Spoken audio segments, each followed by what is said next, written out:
Hello everyone, welcome back to my channel. কেমন আছো তোমরা? আশা করি ভালো আছো। দেখো আজকে নতুন একটা রেসিপি নিয়ে চলে আসলাম, যে মাটন। আর তোমার আমি পেঁয়াজ কুচি করে নিয়েছি, মশলা দিয়েছি, কাঁচা লঙ্কা আর শুকনো লঙ্কার গুঁড়ি আছে, এর মধ্যে সেরাই দিয়ে কালারের জন্য দেব। আর আমি পুরো সম্পূর্ণ আলাদাই বলতে গেলে ম্যারিনেশন করব না, তারপরে তোমার টক দই দেবো না, তা ছাড়াই আমি রান্না করব সিম্পলভাবে। যেহেতু আমাদের বাড়ির সবই রোগী, এক্ষেত্রে আমি শুকনো লঙ্কাও ইউজ করিনি, কাঁচা লঙ্কা বাটা। এইভাবে আমি রান্না করব। তোমরা দেখতে থাকো, ভালো লাগলে লাইক করো, কমেন্ট করো, শেয়ার করো, আর অবশ্যই আমার পাশে থেকো। আর ভিডিওটা স্কিপ করো না। আমি কিভাবে রান্না করি তোমরা একটু দেখো, ভালো লাগলে নিজেরা করে খেও। আমি গ্যাসটা জ্বালিয়ে নিলাম প্রথমে। কড়াইটা গরম হতে থাকুক। আমার কড়াই গরম হয়ে গেছে, আমি ভেজে নেবো একটু আলুটা। তেল দিয়ে দিই, তেলটা গরম হতে থাক। তেলও বেশি দেবো না, এটুকুই থাক। এটি আমার ভাজা হয়ে যাবে। বাড়িতে সমস্ত রোগী খাসির মাংস খাওয়া বারণ, তবুও আমি আজকে অনেকদিন আমাদের জামাই মাংস নিয়ে এসছে, তাই রান্না করবো। দেখো আমার তেলটা গরম হয়ে গেছে, আমি আলু কটা ছেড়ে দেবো এবার।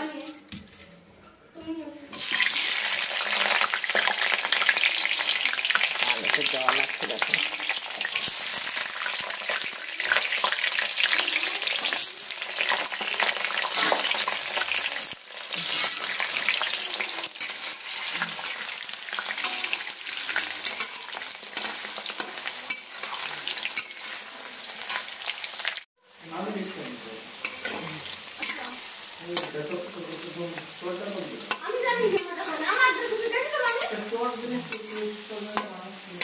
আলু আমার লাল করে ভাজা হয়ে গেছে, এখন আমি আলুটা তুলে নেব। এবার আমি জিরে ফোড়ন দিয়ে দিলাম, তেজপাতা, শুকনো লঙ্কা আর খাড়া মশলা।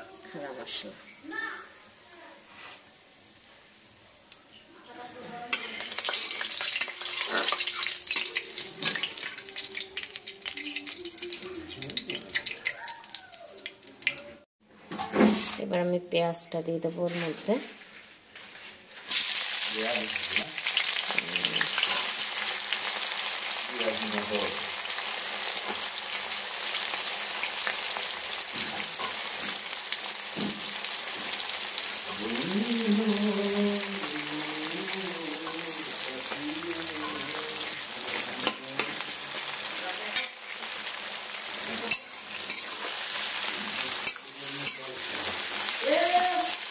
পেঁয়াজটা আমি লাল লাল করে ভেজে নেব।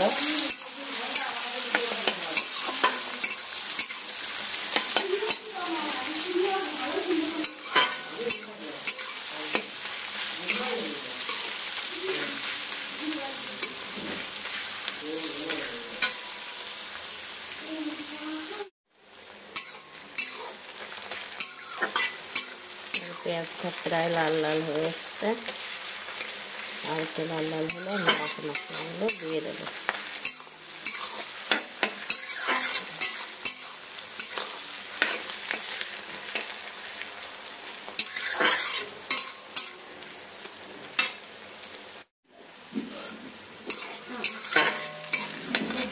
পেঁয়াজটা ভালো করে ভাজা ভাজা হয়ে গেছে, আমি এবার মশলাগুলো দিয়ে দেবো।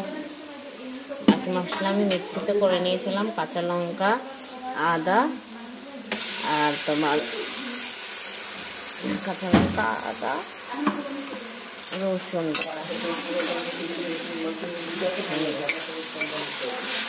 শুকনো লঙ্কা দিইনি, যেহেতু বললামই সবার অবস্থা খারাপ। মশলাটা ভালো করে ভেজে নিয়ে কালারের জন্য আমি একটু কাশ্মীরি লঙ্কার গুঁড়ি দিয়ে দেবো, কালারটা যাতে ভালো আসে।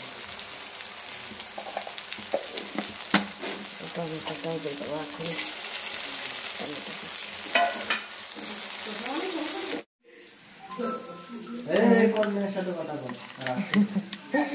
এইটার মধ্যে হলুদ লবণটা গুলিয়ে নিলাম, তাহলে ভালো হয়।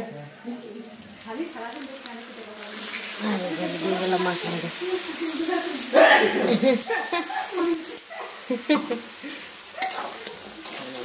কষিয়ে নেব।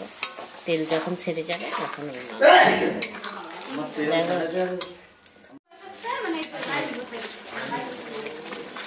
দেখো মশলায় কি সুন্দর তেল ছেড়ে দিয়েছে। আমি এখন মাংসটা দিয়ে দেবো। মাংসটা একটু কষিয়ে নিয়ে আমি প্রেসারে দিই।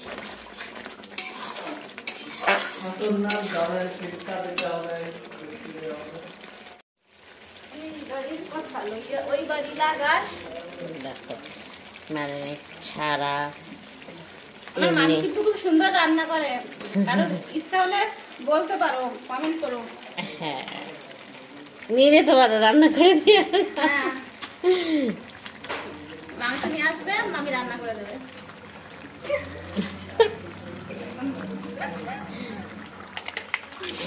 অনেকটা মাংসই, মশলা আমার সেই হিসাবে কম দেওয়া হয়েছে। এই যে বলেছিলাম, যেহেতু আমাদের বাড়ির সব রুগী মানুষ,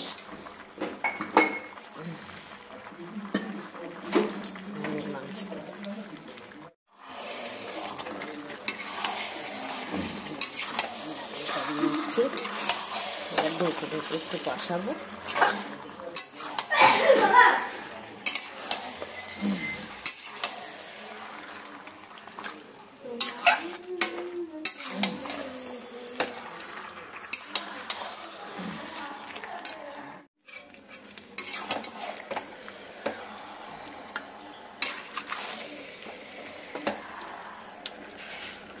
মিক্স করা হয়ে গেছে, এবার আমি একটুখানি ঢাকা দিয়ে দেবো। ঢেকে ঢেকেই আমি মাংসটা বসাবো।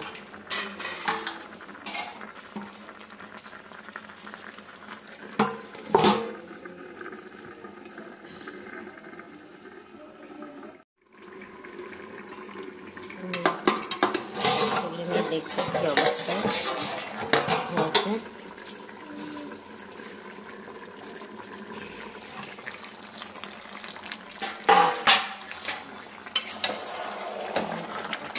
ছেড়েছে,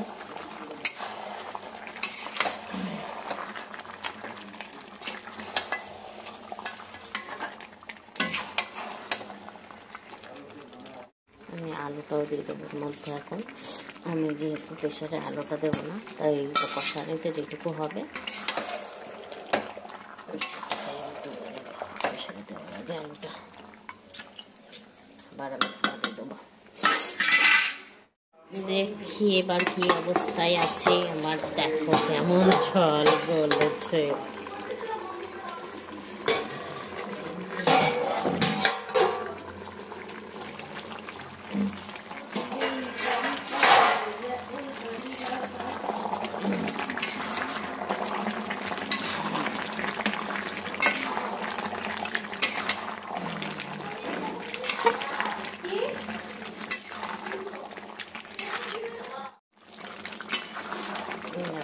কষানি প্রায় হয়ে গেছে, একটু পরে আলুগুলো বেছে নেব। আলুগুলোও গলে গেছে, নতুন আলু যেহেতু। এটা যদি প্রেসারে দিই তাহলে আর আলুর কোনো বংশই দেখা যাবে না।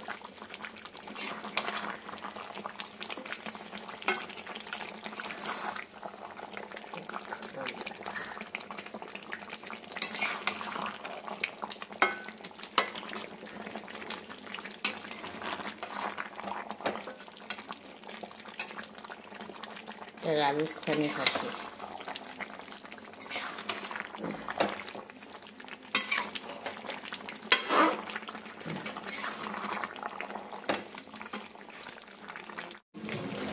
মাংস কষানো হয়ে গেছে। এটা পরিমাণ মতো জল দিয়ে দেখি কতটুকু দেবো, সেই হিসাবে দিয়ে নিয়ে তারপরে বেশি দিচ্ছি। এটুকুই হয়ে যাবে। মাংসটা হ্যাঁ প্রেসারে দিয়ে দেবো। দেখো এবার আমি প্রেসারে দিয়ে দেবো। যেটুকু হবার সেটুকু প্রেসারে হয়ে যাবে। দারুণ দেখতে হচ্ছে না? না আমাদের শুধু করতে মানা করি মাংসের জন্য আবার কথা শুনে আমি পুরোটুকু দিয়ে দিই। এখন আমি প্রেশারে বসিয়ে দিলাম, দুটো সিটি হবে, দুটো তিনটে সিটি হবে, তারপরে আমি নামিয়ে নেবো। এই যে আলুগুলো বেছে রেখেছি, তারপরে নামিয়ে নেওয়ার পরে দেখতে থাকো কি করি। আমার প্রেশারে সিটি দিয়ে দিয়েছে দুটো, আর একটা হবে। তারপরে আমি গ্যাসটা বন্ধ করে দেব, তারপরে আবার দেখাচ্ছি কি করি।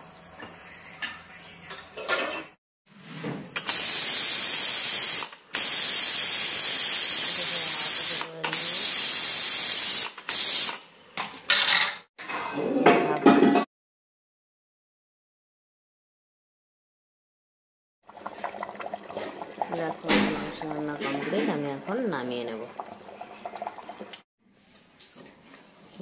মাংস রান্না কমপ্লিট, নামিয়ে নিয়েছি।